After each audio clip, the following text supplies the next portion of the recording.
Hello everyone, my name is Sterling here with the Pariah News Network, and today I'm going to be talking about an idea that was originally popularized by Mr. Bernie Sanders. However, lately we have been seeing a lot of popular Democrats coming out in favor of this idea. Names like Kamala Harris, the woman whose name is an absolute mouthful, Alexandria Ocasio-Cortez, Mr. Spartacus himself, Cory Booker, and Pocahontas, Elizabeth Warren. They have all come out in favor of the idea of raising the tax rate on the ultra-wealthy, the millionaires and billionaires of the world. Now, we're hearing these figures like a 70% tax rate, an 80% tax rate, a 90% tax rate, ultimately make the millionaires and billionaires pay a lot. And the idea basically is to take the money that is collected, right, from their taxes and put it toward the social programs that they support, like free healthcare for all, free college tuition, the Green New Deal. A lot of these fun, sparkly ideas that the Democrats are coming out with will be paid for via the millionaires and billionaires, in their world. And today, well, what I'm going to do first is I'm going to kind of get off track for a second, right? I'm going to be talking about something, and don't worry, you'll see the connection later on. I'm going to be talking about the war on drugs and how the Democrats and the liberals typically are the people that are against the war on drugs. They have called it an absolute failure, right? Because people are still buying and selling crack and meth and all that. Sure, it's illegal, but yeah, and sure, we're actively pursuing people that are buying and selling drugs.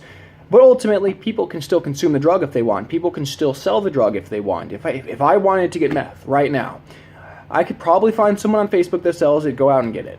It's not that hard. Get what I'm saying?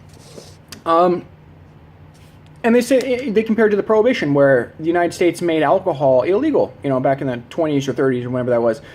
And the United States made the consumption and the sale of alcohol completely illegal. And guess what? People still got drunk and sold alcohol left and right. Same thing's happening with the war on drugs. So why is it that the Democrats aren't applying this same logic to taxes? So you're telling me that if you tax the millionaires and billionaires at a really high rate, say 70, 80%, that they wouldn't be able to subvert the law? They just they have to follow the law?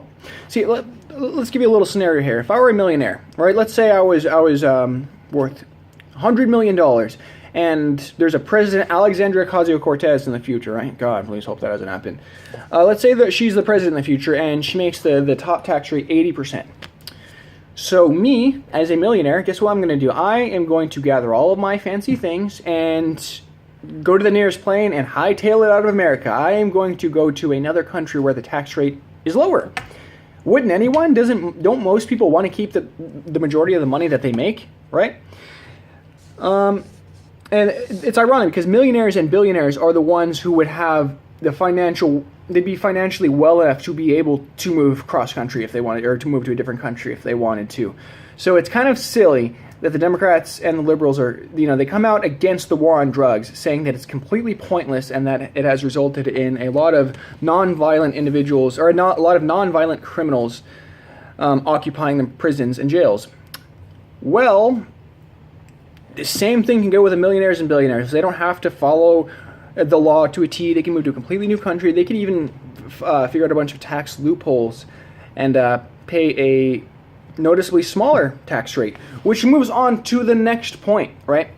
A lot of Democrats and liberals have come out saying, oh, well, don't you realize the tax rate on the ultra-wealthy has been really high in the United States history? Hell, I think it was in the 60s or 50s where the top tax rate was 91%.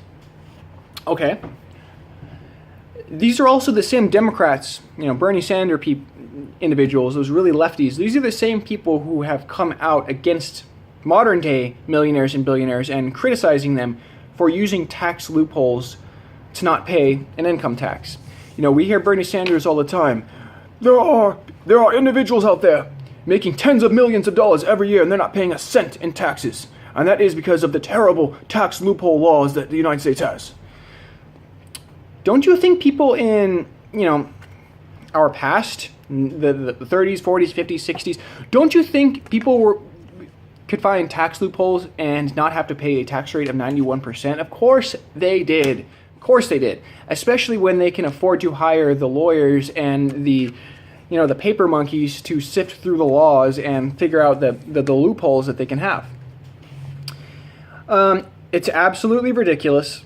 We shouldn't put a high tax rate on the individuals who create the jobs. Sure, I understand the idea of leveling the playing field, but it's ultimately really ridiculous because you are affecting the people that drive the economy the most.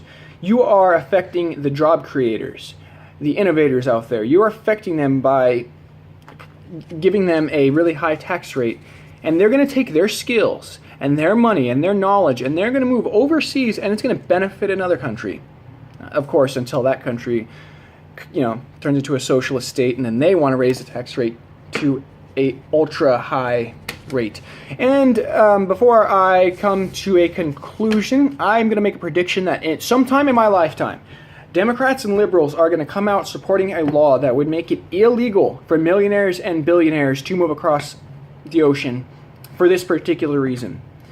This issue is not going to be left alone, and liberals and Democrats in general are going to come out and say that it's going to be illegal for millionaires and billionaires to move across the sea to save themselves an extra buck. I guarantee you.